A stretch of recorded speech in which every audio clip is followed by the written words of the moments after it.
Hey, this is Charles Onyett with IGN Xbox, and I'm here to talk about Dead Rising. So this is Capcom's big zombie game. It's been on the horizon for a while, and it's finally out in stores, and it's a lot of fun. I had a great time playing through this game. It's basically a sandbox game. You play as Frank West, and you have to basically survive in a mall for 72 game hours, and it's about 5 real minutes per hour. So, including cutscenes and discounting any game reloads you'll have to do, it'll take about 7 hours to get through the 72-hour mode. And then after that, you unlock an overtime mode where there's even more story, and an infinite mode after that. And all the modes are pretty fun to play through. The story's surprisingly good. The zombies are a lot of fun to kill, and there are a lot of zombies in this game. Like, literally hundreds can be on screen at a time.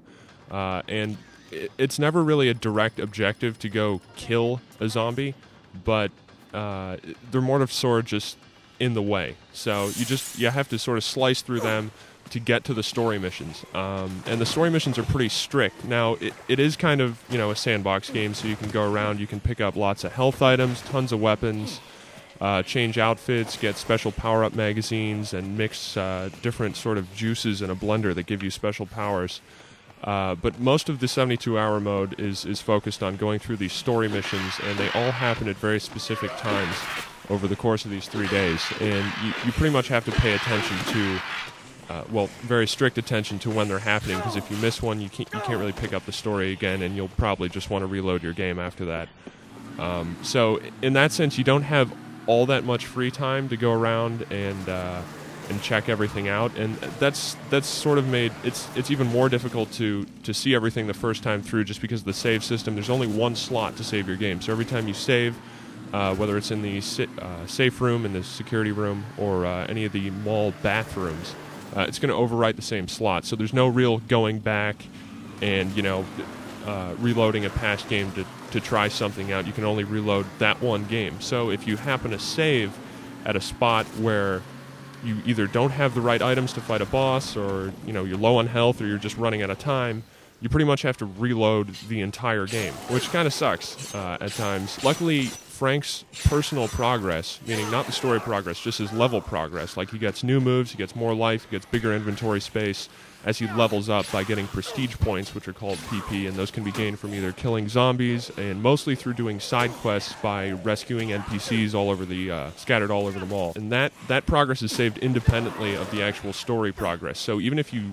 have to quit out of the story mode, and you can save and exit, which cancels your story progress basically, but it'll keep your statistics for Frank, so that you start the story mode over with all these augmented abilities, making it easier to move through. And so Dead Rising is definitely a game that you need to play through multiple times to really see everything. And, that's not really such a bad thing. It's a lot of fun to do. The first time you get through, you're definitely going to want to charge through again just to see what's there. There are a few problems with the actual gameplay itself. I had some issues with the NPC AI. A lot of the side quests, you have to rescue them. And in order to rescue them, you have to bring them back to the security room, which means you need to get them to follow you to go back to the safe zone. The NPCs are pretty stupid. I don't know why, but they'll stop in the middle of the mall and start fighting zombies when you're screaming at them to follow you. And most of the time they get their faces eaten or something like that. And, then you don't get your save bonus, which is pretty substantial.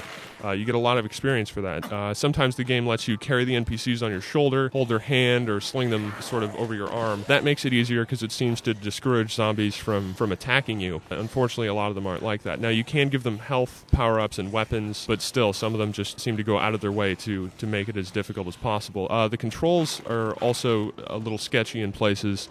Some of the melee maneuvers were a little difficult to pull off. A double lariat, like a football tackle, require you to click down on the L3 stick while hitting one of the face buttons at the same time. It's not a precise affair. And also, when you're fighting a lot of the bosses tend to move around a lot faster than the zombies do, and sort of precision movements and attacks are difficult to pull off with Frank. Graphically, the game looks really good. It's really sharp. Tons of enemies animated on screen. They all have great animations, and there's rarely a frame rate hitch. The sound's even better. Just really crisp, And somehow, even though it's zombie brains splattering all over the place, they're accurate. And you'll actually believe, like, you know, a zombie face just flew against the wall and stuck there with a splat. But yeah, overall, you know, it's a game that's meant to be replayed a couple times. The save system isn't that great, but, you know, you're going to want to play it a number of times. And, you know, I had a lot of fun with this, and overall, I think it's one of the more unique and entertaining titles on the Xbox 360 right now.